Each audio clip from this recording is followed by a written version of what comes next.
All right, everyone. Marco Rubio has correctly pointed out that all the Republicans will close rank with Trump if it's against the corporate media. A wise decision, I'll tell you why. And when people say that Trump's attacking the First Amendment, they're not understanding what the First Amendment means. They are fixating on a handful of mega corporations, for-profit legacy media firms on TV and in print, and they are assuming, well, that's the press. You know, essentially sites who have a reporter embedded in the White House in some capacity. That's the press. That's not the press. That's one part of the press. It's also the shittiest part that the government typically uses to start wars by convincing people that they're a good idea. Literal propaganda. No, the press also includes every blogger and vlogger in the world. Some billions of people essentially in the world contribute to the concept of the press. The concept of free press goes beyond the corporate media. Insofar as U.S. citizens go, do you have a YouTube channel? You're part of the press insofar as you're making material.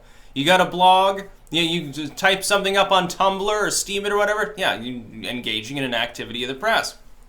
So Rubio is pointing this out, essentially, and saying, I'll defend Trump regardless if it's against the press. That's a wise decision. Look at the polling involved with the approval of the U.S. press. Virtually no Republicans trust them. The vast majority of independent voters don't trust them. Very good, by the way. Even a slim majority of Democrats don't trust them. Why on earth would the Republicans side with a CNN over a Donald Trump? It's only part of the press. And for Trump to come out and insult them is not violating their First Amendment rights. For him to say this piece of news is fake or they are propagandists does not violate their First Amendment rights. These are corporations.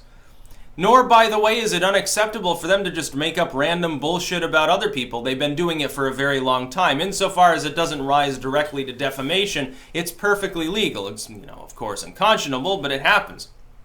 And then he says he's lamenting the use of the F word in media reporting. He's like, when did it become acceptable for news outlets to start using the F word? It's not even F ... anymore, basically. For a while there is sort of an intermediate period.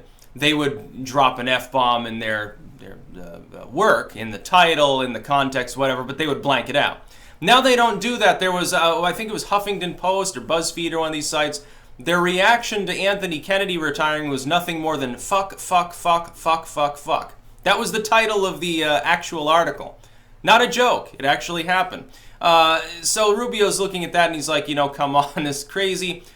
Just further evidence that Trump has boxed in the corporate media into acting like tabloids. Would they have done this 10 years ago? No.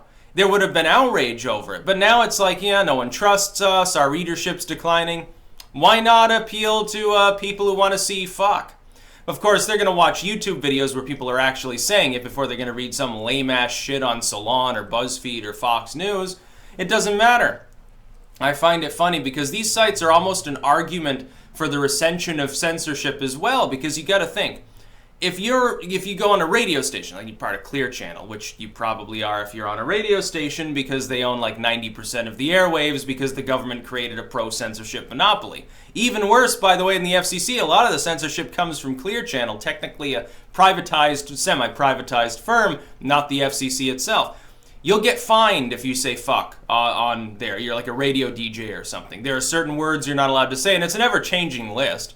And it's like impossible to actually enforce most of the time, but they'll fine you if you're Howard Stern. If you're somebody who's edgier, if you're just normal and you accidentally say it in passing, probably soccer moms don't call up and report you.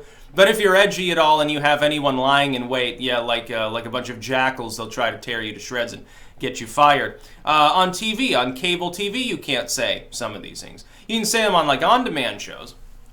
The thing is, for the older audiences, the more moralistic tendency of those audiences, they're watching cable and reading newsprint and stuff. The New York Times is not going to run an article that's just shit fuck. They're not going to do that. They'd get in a lot of trouble if they did, but it's very funny for them making the transition online. On their websites, they will, especially within the context of opinion pieces. You've got to understand, sometimes when people get outraged at a media firm, it's because they have independent contributors who have made opinion pieces that don't really represent the neoliberal, generally, views of those groups. The New York Times has this problem. There's certainly like a Salon or a BuzzFeed Salon mostly because they like invite weirdos to write things for them. They'll find the most crazy person in the room and be like, "We want an article from you. We want an article about how eating your own boogers should be encouraged because, otherwise you're shaming people, and it'll become a social movement or something, or a socialist movement as it may be." Now, the funny thing though is Rubio is someone who the vibes I get from him mainly, jokes about little Marco aside, is that he's cringy more than that he's malevolent. Personality-wise, it's like he's arguably a little bit better than the standard politician. He's just really cringy. So when he comes out and he's like, "Well, don't say the F word," it's like, just trying to be a soccer mom and stuff. I fail to see the problem. And Rubio, he's a younger politician. He's not 80 years old or something. He should know better than to think that it's actually a problem that they're swearing online. I am surprised that there isn't a healthier movement among the far left to try to ban people from swearing online. I'm actually slightly surprised. They've become the new moralists. They've gone back to being like Southern Democrats in the wake of Crookshank or something like that. They resemble a throwback to the 1800s, Marxism and all at this point. A bunch of crazy people, inept people run their party. Inept people run the left-wing movements that we see. Insofar as he's defending Trump, though, it makes sense. Yeah, I would too, if only for pragmatic purposes. Rubio doesn't want to tangle with Trump, who's more popular than most. He's the most popular Republican president since Ronald Reagan. Did you know that among Republicans, he's the most popular since Reagan? A lot of people don't realize that the legacy media didn't exactly put that polling out there for public consumption as much. They didn't want to talk about it. They didn't want to talk about, hey, yeah, the Republicans are totally solidified behind him. There is no real never Trump movement at this point. The Democrats are the ones in disarray. Going into the midterms, they just can't find any footing on which to tackle the issue of trying to campaign. They don't have a platform. Their platform is abolish ICE and introduce socialism, I think. Or something like that. That's the fringe platform of the progressives. The mainline Democrats, their platform is we're not Trump. Well, I think I'd rather be Trump. His approval is higher than yours. You do realize that, right? Compared to Congress or the corporate media, his approval is really high. Now, what I want to see is people need to do some polling with regards to independent media. They need to put out polls and say, what are your feelings on, getting news from, random people on YouTube or blogs or stuff. I bet, at this point, I'm willing to bet more people would trust us than would trust CNN. Absolutely, because they lie all the time, and it's clear that they do, and Trump calling them liars when they're lying all the time is not an attack on the First Amendment. No, attack on the First Amendment is he tries to muzzle them. That's what Obama did. Obama used to investigate journalists. He did this to people from the AP at one point, and it was a big scandal that you heard about very briefly and was never brought up again for very good reason, because Obama told him to shut the fuck up or he'd investigate them too. That's Obama's MO, not Trump's. Trump just wants to rant about them on Twitter.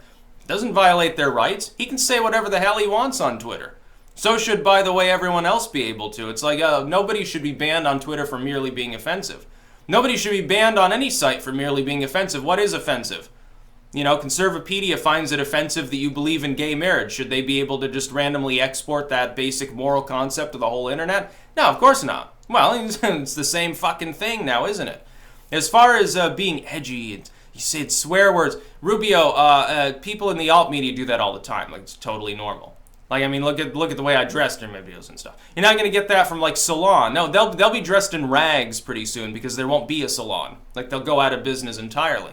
BuzzFeed eventually will follow suit. You'll probably get the Blaze will definitely be on there. Glenn Beck, you're going to see him offering certain services for $5 out behind a McDonald's at some point, I think. The dudes he probably overspends like a lot of rich people do, and then that's why they are no longer rich eventually, and they have to sort of whore themselves out. That's why they go on reality shows and make infomercials, because they run out of steady sources of income and they don't get the big roles anymore, or they're in the media and then they get fired, they lose their website, and they're like, oh shit, I get $1 million a year lifestyle and I'm making, $10 a year. This is quickly going to become a problem. All right, honey, we're moving into a hovel. We're going to have a reality show, Living with the Beck Family, and it'll be about them going to shack up with Sarah Palin, and they'll become migrant moose hunters or something. Be the funniest show ever. That's about all. Peace out.